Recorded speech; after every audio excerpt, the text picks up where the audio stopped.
Allah is my heart's speech, your mercy is what I beseech. Keep in my heart your remembrance, and in your deen allow me to advance. Help me in my quest, permit me to pass the ultimate test. Help me in my quest. Bismillah ar-Rahman ar-Rahim. Alhamdulillahi Rabbil Alameen. وصلى الله وسلم وبارك على عبده ورسوله الأمين نبينا محمد وعلى آله وصحبه ومن اهتدى بهديه واستنى بسنته إلى يوم الدين. Assalamu alaikum wa rahmatullahi wa barakatuh, and welcome to a new episode of Ask Huda, where I will try my best to answer the questions that I have knowledge in answering, inshaAllah. And as we are waiting for your phone calls to come through, I have a number of emails waiting to be answered. And this is an email from a sister in the UK. She says that in her university there is a group of students who have formed an association which holds Islamic lectures for about 15 to 20 minutes. And each sister has registered her name, those especially who are interested in giving such advice and giving such nasiha to the other sisters. Now, she's saying that she is hesitant to apply, though the other sisters are encouraging her to do so. And she says that she knows that it is not to propagate deen to the others unless you reform yourself, your family and relatives. So how can she compromise? How can she behave in such a situation? Well, first of all, sister, Jazakallah khair, may Allah Azza wa Jal reward you for your fear from saying something without knowledge. And this is something that Allah Azza wa Jal has encouraged us to do. And Allah Azza wa Jal has warned us from speaking without knowledge, as mentioned in chapter 7 verse 33, where Allah tells us about the 4 forbidden things, and on the top of the list is to say what you do not have knowledge of. وَأَن تَقُولُوا عَلَى اللَّهِ مَا لَا تَعْلَمُونَ. However, there are other hadiths where the Prophet ﷺ encourages us to propagate Islam. Even if it was one verse of the Quran, he encourages people to deliver what they have learnt exactly as they had learnt it, because those listening to them might be more knowledgeable and might have more comprehension to what they had learnt than them.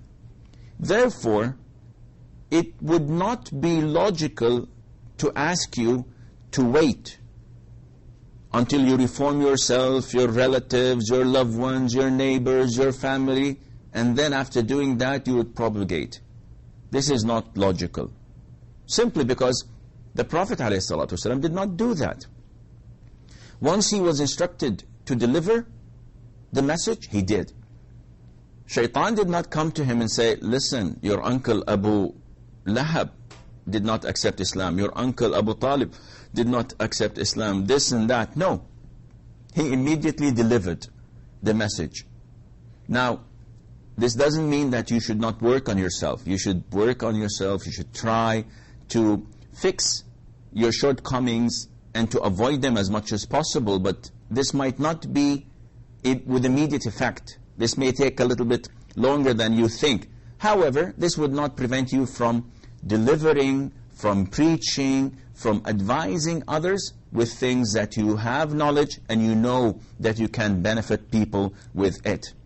And if it were only for those who are perfect to preach and not for anyone else, no one would have ever thought of preaching or advising or lecturing others. Therefore, 15 to 20 minutes, it's not a long period. You can prepare something, and you can also, after preparing it, ensure that you're the first to apply it on yourself. So if you're going to talk about night prayer, make a 15 to 20 minute talk or a dars or a lesson or a lecture. But before giving it, try to apply it in yourself. Try you yourself to offer night prayer, and likewise in all the other issues as well. And the second email is from Sister Sidra. And she has a number of questions. So the first question is, can we do sajda of tilawa when we recite an ayah of prostration in the fard salah? So she's asking about the ruling on offering the prostration of recitation. As we know, there are a number of locations in the Quran where it is recommended when a person recites this ayah to offer a prostration for recitation, for this particular ayah. So she's asking, now if I'm in prayer and I happen to recite this particular ayah, what would I do? Would I interrupt my recitation and offer this prostration, or what? The answer is, the Prophet ﷺ, as we know from his sunnah, every Friday morning salah, Fajr prayer of Friday, he used to recite 2 surahs only. In the first rak'ah, he used to recite Surah As-Sajda, and in the second rak'ah, he used to recite Surah Al-Insan. And as we know, Surah As-Sajda includes a prostration of recitation. And that is why the scholars say that the Prophet used to do this every single Fajr prayer on Friday. And this answers your first question. It is recommended to offer this prostration whether you are in fard prayer or in your voluntary prayer. But it is not a must. If you skip it, there is nothing wrong in that, but no one would rather skip something that is highly recommended. Our brother Saeed from UAE, Assalamu alaikum. Alaikum assalam wa rahmatullah, Sheikh. Hayyak Allah, bro. How are you, Sheikh? I'm fine, alhamdulillah. What can I do for you? Yes, Sheikh. There's one lady who wants to travel and to see her mother in her home country. Okay. And, traveling, the lady traveling alone without mahram. So she's asking how to do. She has a husband, and his husband, he doesn't like traveling. He has kind of phobia that on traveling. He doesn't like to travel by car or plane. So what can she do? Okay. Any more questions, Brother Saeed? Thank you very much. Hayyak Allah. The brother is asking about a situation that happens so often, especially for those who are married from outside of Arabia. People who are married from Europe, from Far East, from the US. They get this problem every year. And it's not actually a problem. It depends how you look at it. For us men, it is a big problem because it involves tickets, traveling, taking time off your holiday, and going to a different country, and Allah knows what happens there. But the ruling is obvious. What's the ruling on a woman traveling without a mahram? The Prophet ﷺ is the one who answered this question. And he said that it is not permissible for a woman who believes in Allah and who believes in the Day of Judgment to travel without a mahram. And as I've always repeated this hadith, which is authentic, it's extremely authentic, a man stood up and said, "O Prophet of Allah, my name was drawn and I'm supposed to go in an expedition with the Muslims for jihad. But my wife went for Hajj. Now you're saying this, what should I do?" The man simply said, the Prophet ﷺ, and he's the man, he said that go and catch your wife, which means go and accompany your wife. So the Prophet ﷺ instructed him to leave jihad to accompany his wife. Now the Prophet did not ask him, alayhi salatu wasalam, if she was beautiful or ugly, if she was young or old, if she was black or white, if she was in the company of trustworthy women or she was on her own. The Prophet did not ask him any of these questions, which means that it is prohibited for a woman, any woman, to travel without a mahram, regardless of her condition, unless it is something of extreme necessity, which means it's a matter of death or life. So this is something different, because if it's a matter of extreme importance to the extent that if she doesn't travel, she would be killed, she would be harassed, she would be harmed, and in this case it's a different situation, and it cannot be an open fatwa. It has to be in specific situations for a particular individual. Now the problem is that the brother says that her husband has this phobia. Now, I know some husbands claim to have this phobia only when they travel with their wives. But if they're on their own, if they're going to ski in Switzerland, or if they're going to spend the time in Nice or Cannes at summer, at the Côte d'Azur, it's okay. They don't have this phobia. No, he has to fear Allah if he's like this. But if he's truly has this phobia, he cannot travel alone or with anyone else, and then he has to have his trust in Allah Azza wa Jal. He has to offer himself ruqya to encourage himself to have full dependence, because phobia means that he's not having full dependence and tawakkul and reliance on Allah Azza wa Jal. So he has to work on himself. But the poor woman is asking, until he fixes himself, until he gets therapy or treatment, what should I do? The answer is, you should either try to pay money to one of your siblings, your father, your uncles, who's a mahram to you, even if he's not a Muslim, to travel to your country, accompany you to visit your parents for the summer or for the vacation, and then come back, and Allah Azza wa Jal knows best. I believe that Abu Hamza from Syria is with us on the phone. Assalamu alaikum. Assalamu alaikum, Sheikh. Wa alaikum salam wa rahmatullah. Sheikh, I have a question. Yes, sir. It is forbidden to take a loan with riba. True. But what about buying things like a house with extra price? Is it permissible? Are you buying it from the same owner or through a third party? Through a third. Okay, I'll answer this inshallah. Thank you. Hayyak Allah, bro. Salam.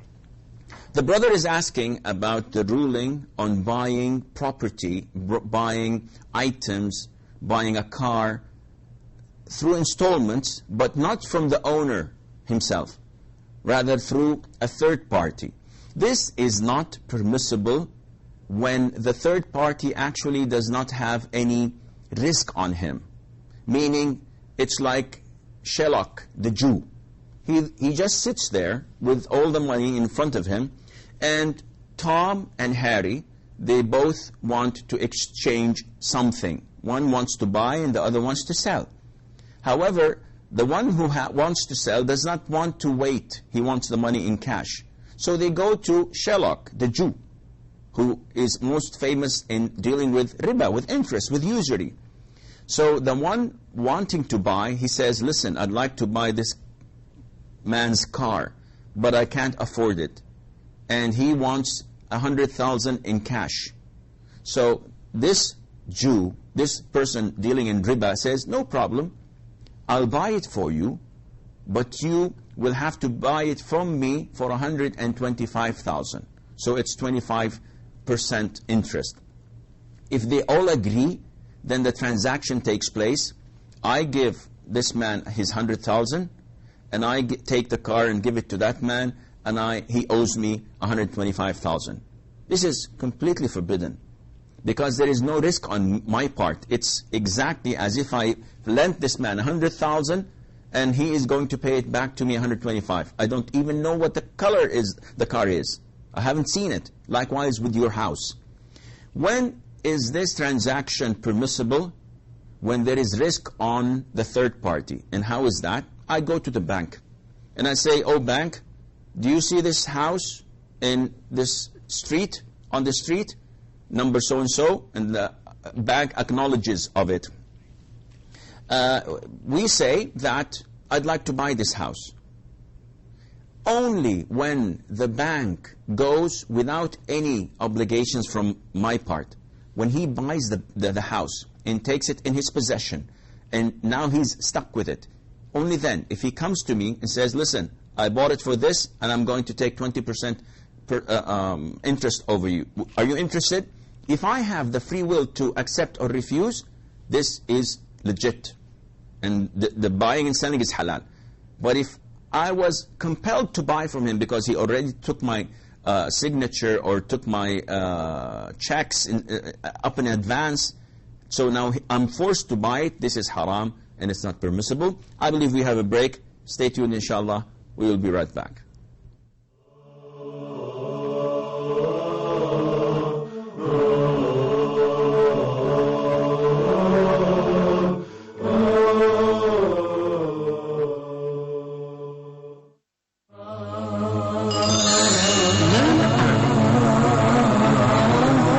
As everyone knows, today Arabic is considered as very important, very significant language. How can we produce the sound, the state of voicing, place of articulation, the manner of articulation? So in Arabic, the words which are written are pronounced. We will learn how to write and pronounce Arabic letters correctly in depth. Explanation via board and presentation with many other important factors. And we have today more than 300 million people speak Arabic language. Not only in the Middle East, but you can find a lot of people speak Arabic language in Asia, Europe, North America, and in South America. What are you waiting for? Grab your notebook and pencil and stay tuned for Learn Arabic at Huda TV.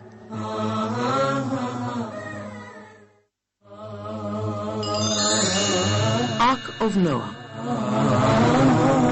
We're going to be mentioning the significance of the Ark of Noah. Knowledge is the essence of everything. Once you get the knowledge, then it generates the desire and the motivation, and then it brings about the action. And we're going to be discussing the state of the Ummah and the division which unfortunately has appeared in it, and the methodology of trying to arrive at the right path. Your system of knowledge or your system of motivation are hit by any of these threats, you will definitely go astray and you will be suffering from a disease in the heart. We're also going to be discussing what Allah wants from us. How can we make that? Allah gave us the revelation. So Allah subhanahu wa ta'ala is addressing first and foremost the companions. If they believe in what you have believed in, then they are guided. So the real guidance is what the Prophet ﷺ and the companions were upon. Join Sheikh Mutasam in the program Ark of Noah and discover the answers to these questions.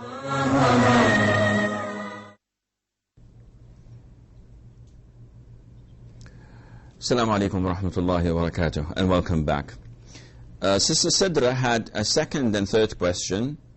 The second question was related to, is it permissible for a person praying, offering prayer after tashahhud and before salam, to recite Quranic du'as, such as saying, رَبَّنَا آتِنَا فِي الدُّنْيَا حَسَنًا وَفِي الْآخِرَةِ حَسَنًا وَقِنَا عَذَابَ النَّارِ, or du'a from the sunnah, and there are so many and plenty of them. So she's asking, is it permissible for us to do this before concluding our prayer? And the answer is definitely yes. Not only that, it is permissible for you to ask Allah whatever you want, because this is the time for making dua, as instructed by the Prophet ﷺ. So if you'd like to make dua that Allah Azza wa Jal make all of your children pass the exams with A+ grades, you can do that. If you want to ask Allah for forgiveness, if you want to ask Allah to pay your debts, if you want to ask Allah to bring back your husband to the straight path, all of this is permissible, inshallah. And the third question is that, is it necessary for a woman to cover her head while reciting Qur'an and while doing adhkar, especially if there's no one else except her mahrams? Now, this is a misconception that a lot of the Muslims have.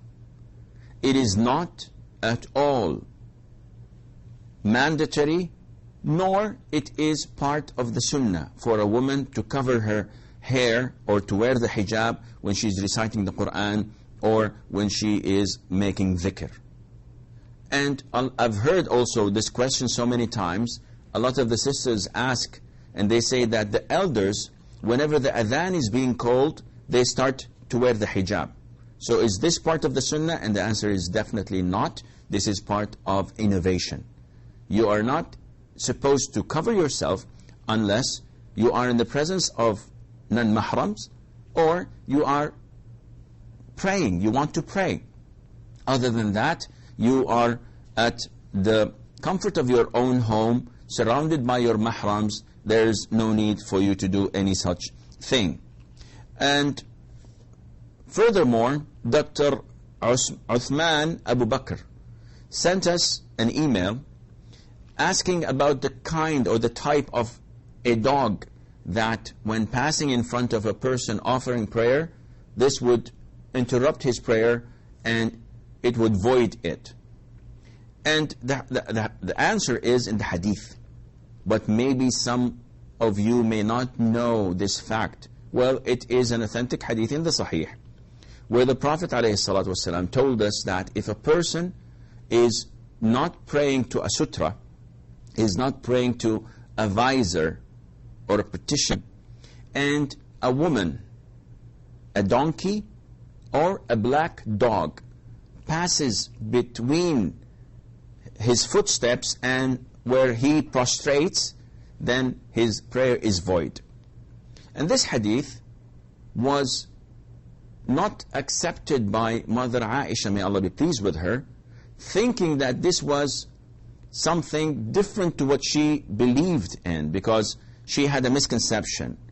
Yet this was a mistake from her, may Allah be pleased with her, because all the other companions such as Umar ibn Umar, Abu Sa'id al-Khudri, and all the other companions who reported such a hadith or applied its verdict, they all accepted it to be an authentic hadith. Her misconception was that how would a woman void a man's prayer if she passes through him, when the Prophet ﷺ used to pray night prayer while I was lying in front of him? And the scholars answered this simply by saying that the Prophet said that passing off one of these three nullifies the prayer, voids the prayer. But if you're praying to a woman who is either standing, sitting, or lying down, she did not pass in front of you, and therefore your prayer is valid. Likewise, we so many times pray to men sitting in front of us and use them as a visor or as a sutra. Therefore, there is nothing wrong in that. So, is this to all kinds of dogs? The answer is no. It's only for a black dog who is completely black. And why is that? Well, because this usually is that such a dog is a devil, meaning that it is the top in evil among his peers. So the Prophet described him as a shaitan. And we take it as it is. We don't go into details. Only the black dog, that from dogs in general, that would void your prayer. And not if he passes like 3 meters in front of you. He has to pass between where you stand and where you place your forehead when you prostrate. So if he passes away from that, your prayer is valid and it is not affected, insha'Allahu azza wa jal. And we have another email from Brother Akil or Akhil, and he's saying that he lives in a hostel, in an inn or in a hotel, and the masjid is quite far from his place. So he prays Fajr in his room. But Fajr starts at 4:30, and he tends to sleep and prays at 5:30, while sun rises at 5:50. So he prays 20 minutes before sunrise. So is this permissible or not? First of all,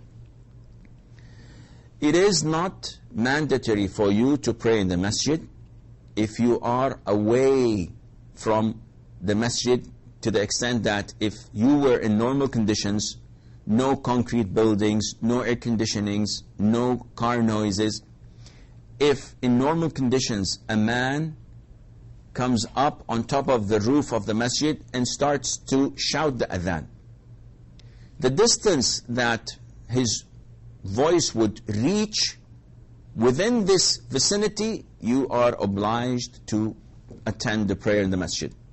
Usually this is approximately in a circle of a diameter of 3 to 5 kilometers. So if you are this far, you have to attend the prayer. If you're further than this, then you can pray in your home. The usage of loudspeakers does not affect the situation. Meaning that if I live 10 kilometers away from the masjid, but they use big loudspeakers, and the adhan reaches me, am I obliged to go and pray in the masjid? The answer is no. Because this was not at the time of the Prophet ﷺ. So what the voice of a normal person, without using mics or loudspeakers, the distance that it travels, this is the legitimate distance. If you are in the vicinity of such a distance, you must attend the prayer. Second of all,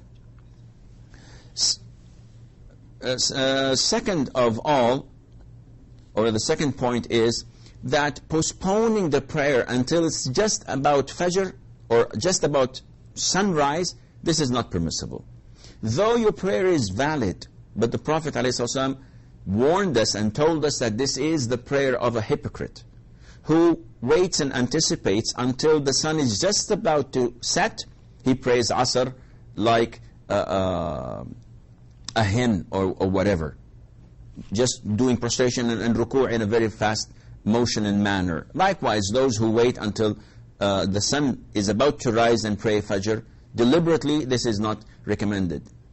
Nevertheless, the 5:50 is for the sun to have completed its rising, which means that it started rising like 10 or 15 minutes ago.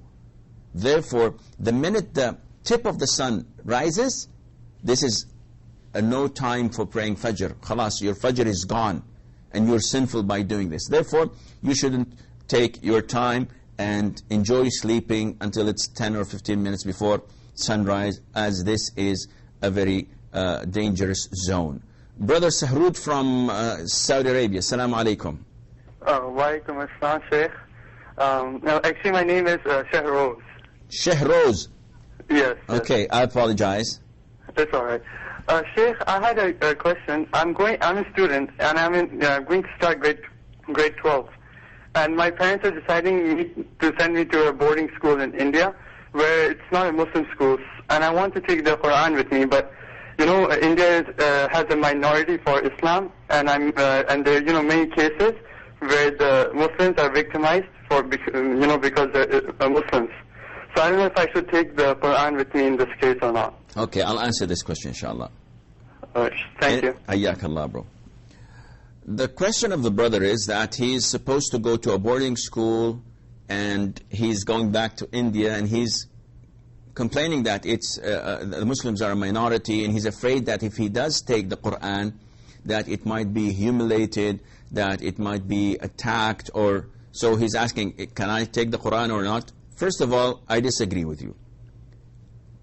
I've been to India about a dozen of times, and with the grace of Allah, I was received quite well, very generous people. We had no problems, none whatsoever there. So saying that the Muslims are a minority, this is true, but they are worshipping Allah freely. They have the ability to make da'wah, to make conferences, to call for Allah Azza wa Jal. And the harmony there is quite nice. There are black sheep of the family everywhere. There are bad apples everywhere, even in Muslim world. But still, India remains tolerant. It remains, mashallah, willing to accept the others. Secondly, I believe that there is nothing wrong in taking the Quran with you, as long as you're protecting it and you're keeping it with you and in a safe place. You're not going to give it to everyone to take a look at it and touch it and stain it with their impurity. No. So it's okay for you to take this. Thirdly, nowadays we have electronic versions of the Quran that even can be touched by non-Muslims. So if you have it on your PDA, if you have it on your mobile phone, if you have it anywhere, this can also give you the same role of having the physical book with you. And I believe, inshallah, that there's nothing wrong in that. And I pray to Allah Azza wa Jal that He helps you and guides you and protects you wherever you travel to, inshallah. Sister Sharifa from Qatar, Assalamu alaikum. Hello, alaikum salam. Actually, I want to ask you two questions. Okay. Actually, I'm very sick. I have got diabetes and I have got high cholesterol, and I'm taking medicines also for all this. So I feel very tired when I fast during Ramadan. So what can I do if I don't fast? What can I do? Okay. Second question. Second question is, I'm really afraid because all these are hereditary diseases. My children may get this disease later. So how can I take protection for all those diseases? About dhikr or dua, what can I do for that? I did not get your second question. You're afraid for your children of what? They may get the disease later. Okay. Because all these are hereditary diseases. So I want to do prayer, dhikr or dua. What can I do? Okay, I'll answer this inshallah. After the break, we have a short break, so stay tuned inshallah, and we'll be right back.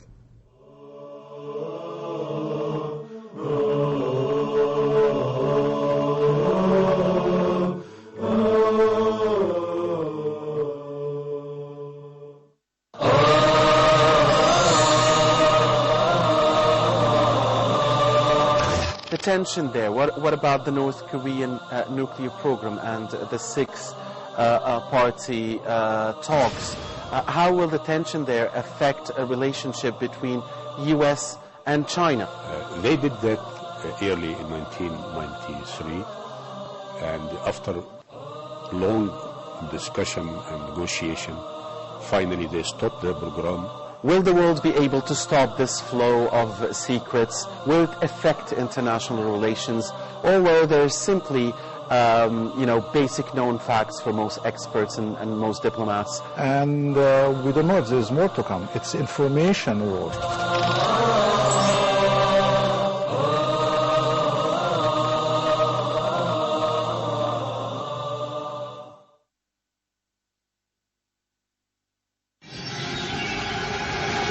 Dear viewers, Huda programs can be watched in the English section of the in-flight entertainment directory on board all Saudi airline flights, domestic and international.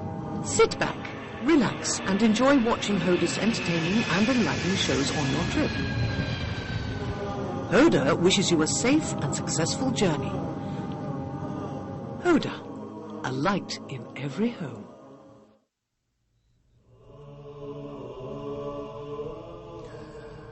Assalamu alaikum and welcome back. Sister Sharifa had two questions, and she's from Qatar. She is tested by Allah Azza wa Jal with a number of diseases, such as she's diabetic, she has high cholesterol levels, and she's feeling fatigue quite quickly. And she's wondering about fasting Ramadan. Well, this is something that a good physician and herself can only answer. Because even if you walk up the stairs 3 or 4 stories high building, you will feel tired and fatigued. And maybe shaitan will come and say that it's okay for you not to fast Ramadan. This is something that the doctor could tell you whether this is dangerous or you're unable to do this or you should skip this because this would make you worse, it would deteriorate your health and condition. Or he would tell you, no, it is acceptable for you to fast. You can live if you do fast, and inshallah it's not going to harm your recovery nor your health.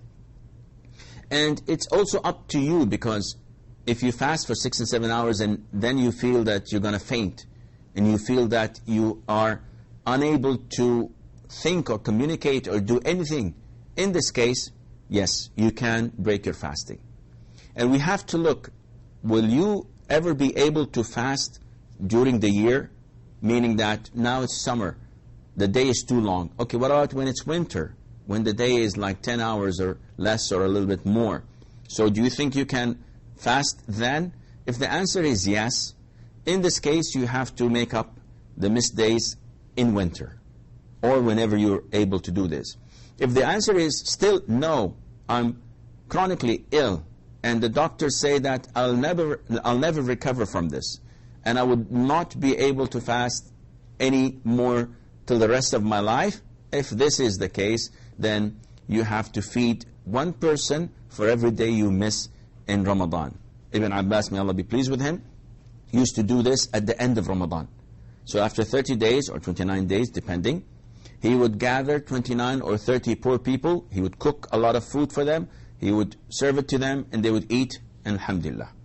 It is not, as a lot of the people may think, it is not permissible to feed people in the beginning of Ramadan, because this expiation, this fidya, has to be at the end of the ritual, at the end of the ibadah, not at the beginning. So you have to wait until the Ramadan is over and then you may do that. Her second question was related to her fear that this might go to her children and they may inherit this from her because of the genes and etc. So she's asking, is there any dua that I would supplicate that so that Allah would protect my children? First of all, have your trust in Allah. Depend on Allah. If you think about what will happen in the future, you may die tonight.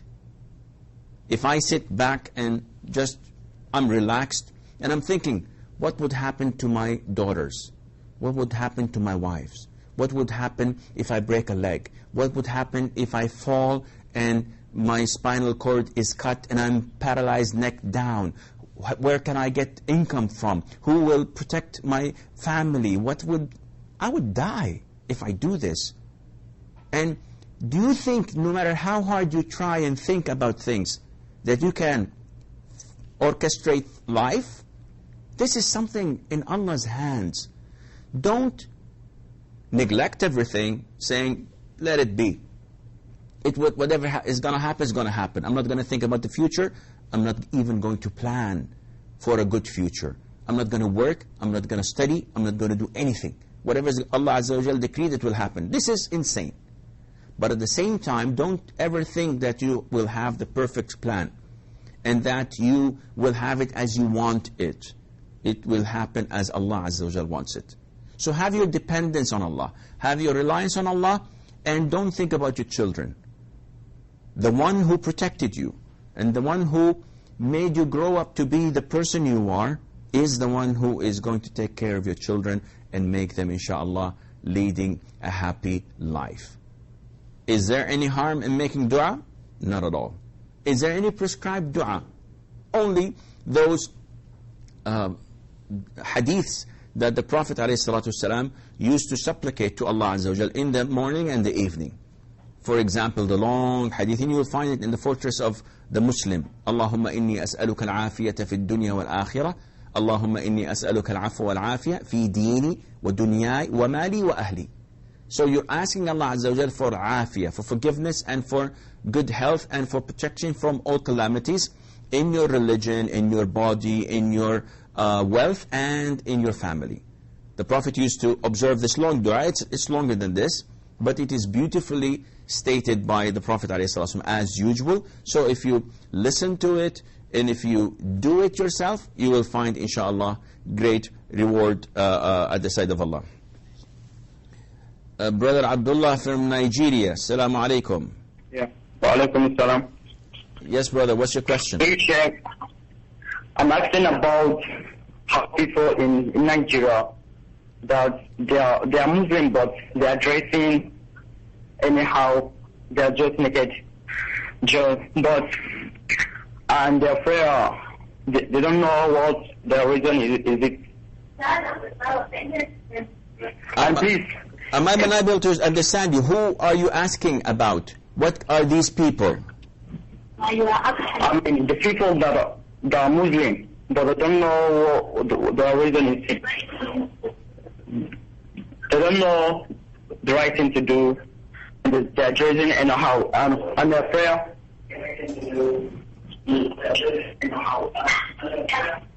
Okay. Okay. I'm unable to understand the question.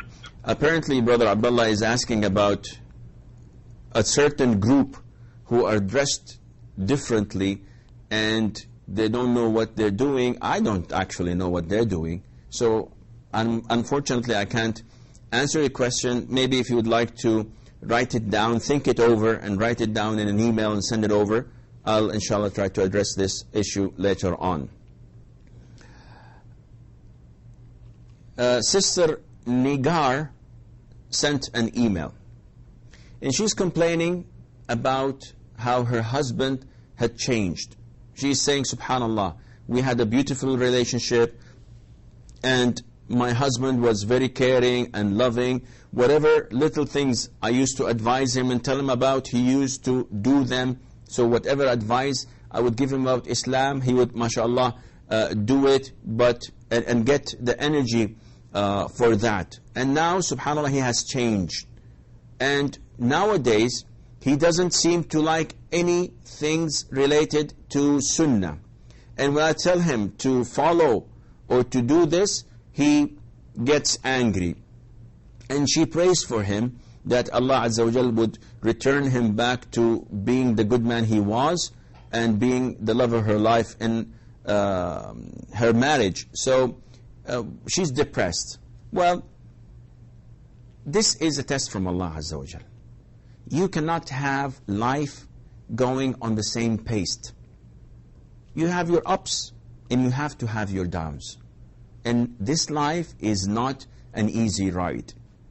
And it's not a roller coaster at the same time. But it is a test from Allah. Allah Azza wa Jal created us to test us. And He is telling us that paradise and hell is waiting for us. So, you have to tolerate your husband. You have to examine and scrutinize and analyze your life. What made him change? Is it that you're not taking care of yourself? You're not the woman he married 10, 15, 20 years ago. You're not taking care of yourself. You're not taking care of the children. You're taking things for granted. Is it because he was so kind and nice and loving to you throughout the previous years? You took that for granted and you stopped improving, and that is why he is not interested in you anymore? Is it because you're nagging him about things that are an issue of dispute, yet you're insisting that he has to do it? This is sunnah, you have to follow it. And he may think that it is not mandatory. Why should I do it? So you have to revise your life and see if you are bossing him a lot, if you're bullying a lot, and you have to know what to do.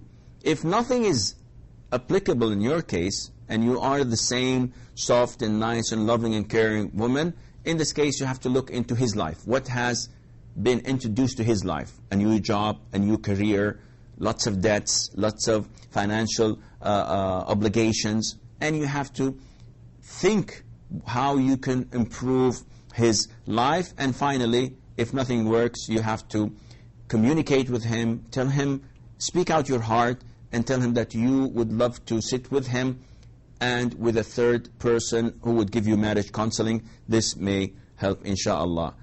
Sister, I forgot the name. I believe she's Afnan from Saudi. Afrain from Saudi. Hello? Yes, sister. Assalamu alaikum. Wa alaikum salam. This is Afrina from Saudi Arabia. Okay, sister. What can I do for you? Please turn off the TV, I have please. a question. I am a new Muslim. Okay. I'm a new Muslim. Hello? Yes, I'm with you. Yes, listen to me from the phone, please. Okay. I was before him Christian because my family was Christian. Now I am Muslim. When I was visiting my family, how can I go in front of them? Because now I am Muslim, I have to wear the hijab, I have to wear the abaya. So what is the solution for that? Okay. And any more questions? After the second question, when we are doing the wudu, should we have to cover our private parts, or is it okay with the after shower alatul we have to do the wudu? Is it okay? That's all. Thank you. You're welcome, sister. Jazakallah khair. This was Sister Afrina from Saudi Arabia. I believe we have a short break. After the break, inshallah, we will go and address her questions, inshallah. So stay tuned.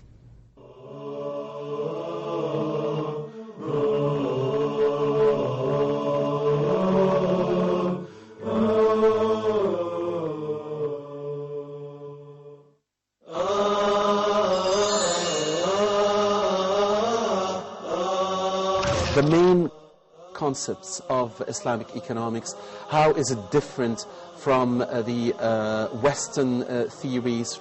And the beauty about Islam is not that it just came as a religion to perfect the relationship of the servant of Allah with Allah, but also it came to perfect the relationship of the servant of Allah with others. The beauty about Islam comes and brings the interest of the public and the interest of the individual together. How is Islamic banking different from the traditional banking system? The concept of riba is that I lend you money, I give you a loan, in return that you give me back that loan with an extra at the top. The idea of the stock market itself is halal or haram. So these are the main conditions that the scholars put with regards of the share market.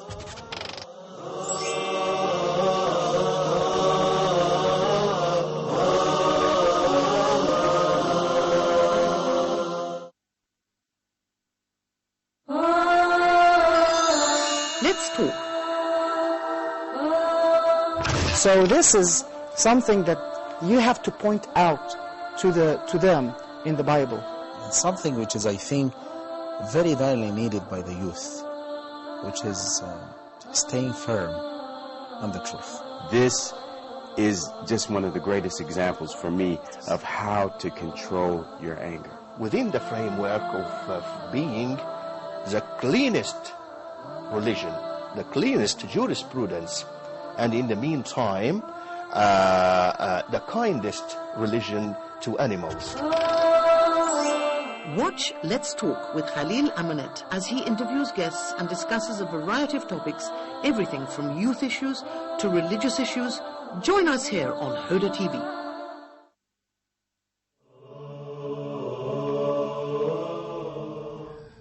Assalamu alaikum wa rahmatullah and welcome back. I believe we have Sister Siba from Canada. Assalamu alaikum.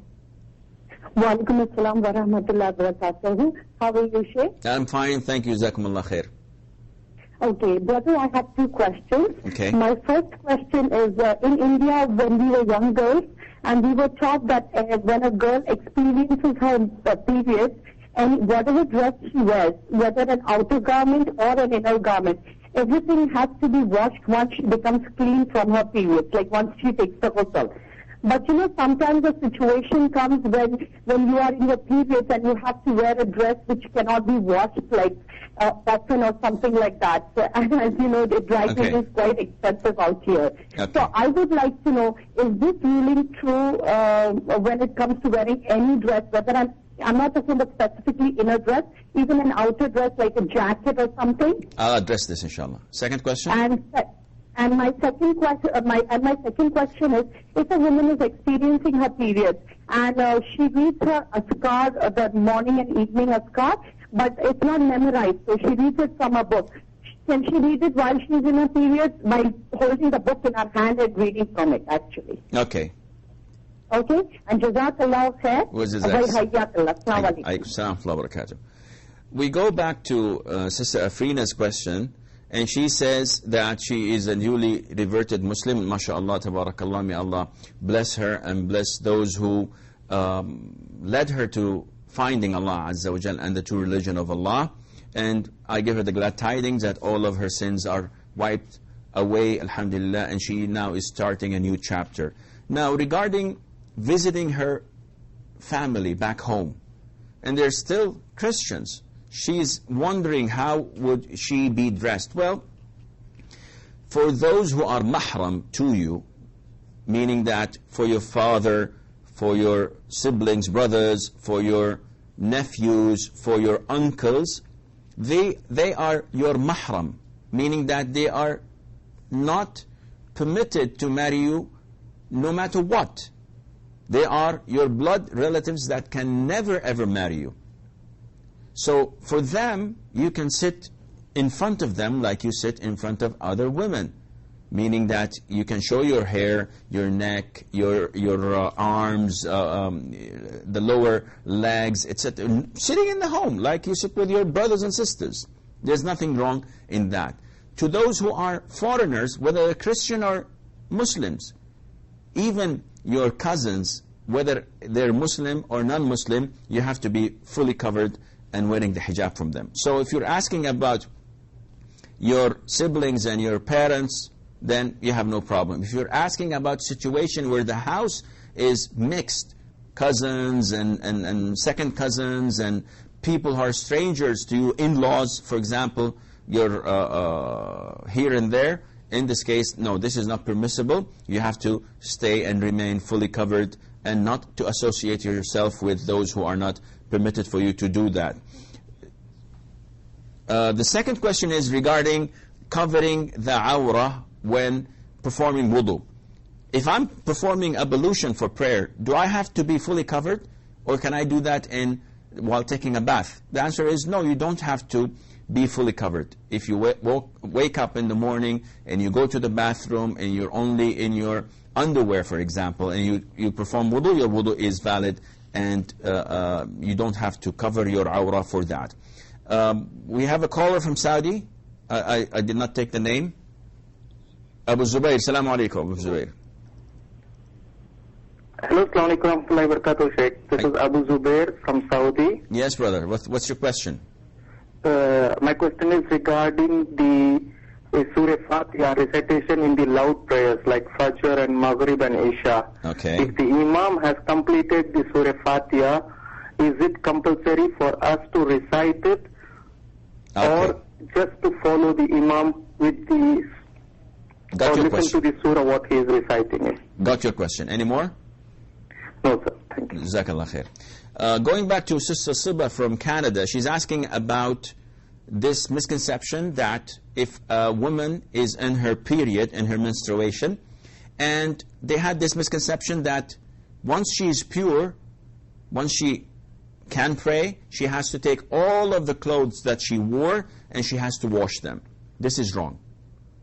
Not only the outer garment, even the underwears, everything you wear, you do not have to wash anything at all unless it's smelly because of the sweating, etc., or because of the stains of the blood. Other than that, it's pure. Why should I wash it? It's clean. So if a woman wears a dress while she has her period and she attends a wedding and she comes back and a few months later she wants to wear it again, no one would tell her go and wash it.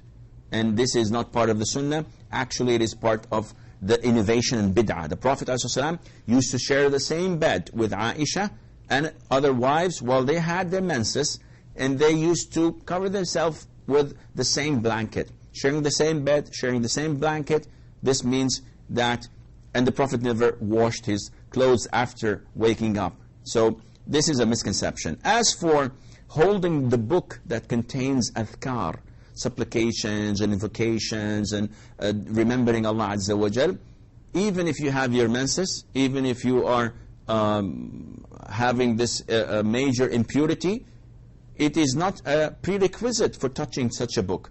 So you can go ahead and recite and read it and hold it as much as you wish. The problem was among the scholars regarding touching the Qur'an. And this is an issue of dispute, but regarding holding a book of adhkar, you have the green light to do this. Brother Abu Zubair from Saudi, he's asking about the ruling on reciting the surah, Surah Al-Fatiha, chapter 1 of the Qur'an, in loud prayers such as Fajr, Maghrib and Isha, when the Imam has recited it. So do we have to recite it or not? And if we have to recite it, what happens if the Imam does not give us space and a gap between the surah and the Fatiha? Or that is, let me rephrase that, between the Fatiha and the surah. If he doesn't leave a gap, so what should I do? It's an issue of dispute. And some scholars say that it is a must that you read the Fatiha. And this group of scholars is led by Imam al-Bukhari, the compiler of the Sahih. And another group said, no, you must not recite anything, even the Fatiha. And this group was led by Abu Hanifa. And each have their own evidences. And if you look deep down into these evidences, like Sheikh al-Islam bin Taymiyyah, may Allah have mercy on his soul, did, he concluded and reached a conclusion, which he had written in a very short booklet, and he called it Al-Ilmam بحكم القراءة خلف الإمام, that attaining knowledge on the ruling of reciting the Fatiha behind the Imam. And in it he concluded, and he said that it is recommended, but it is not mandatory, to the extent that if you do not recite the Fatiha in loud prayers, that your prayer is invalid. It's not to that extent. It's recommended. And it is not so not to read it to the extent that if you read it you're sinful. No, it is highly recommended. If the Imam does not leave a gap, this means that he's following the Sunnah. Those Imams who recite the Fatiha and leave a short or a bit long gap between the Fatiha and the Surah, they are not following the Sunnah. The Sunnah is for the Imam to recite the Fatiha. After saying وَلَضَّالِّينَ آمين, he starts the Surah immediately, not leaving a gap for anyone to read it. Because the Prophet never did such a thing, sallallahu alayhi wa sallam. Therefore, it is mandatory for you praying behind an Imam to recite the Fatiha when it's a silent prayer, or when the Imam is in the third and fourth rak'ah of a loud prayer, because it's going to be silent again. Or when you are an individual on your own, or when you are the Imam leading the prayer, it is mandatory and it's a pillar. But if you are praying behind an Imam and the Imam is reciting the Fatiha in the first and second rak'ah aloud, it is recommended for you to recite it, and if you don't, your prayer is completely acceptable and correct. And I hope this answers your question. Brother or sister, that is, Tasmiyah, she's asking about exchanging wedding rings. What's your ruling on that? It depends. If you believe, as so many Muslims believe, that this ring is a lock, in Arabic they call it mihbas, meaning that once you wear the ring, this has locked your marriage, and now you are in this agreement, not with the devil, but with your wife, that this is marriage. And a lot of the brothers, Muslims, I've met them and I told them, okay, why don't you take it off and put a silver one? He said, no, my marriage will be affected. This idea that this ring affects your marriage is shirk. And this is completely unacceptable. If someone is just wearing it for the heck of it, everybody's doing it, it is highly not recommended.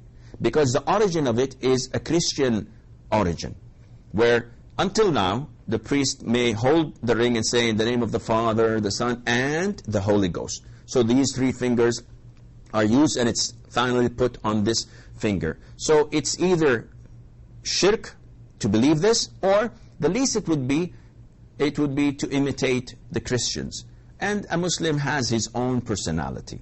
He does not need this. If you love your wife to be, and you would like to honor her, ya akhi, buy her a diamond bracelet or a necklace, not a ring that she has to wear and you wear it and it has your names written on it.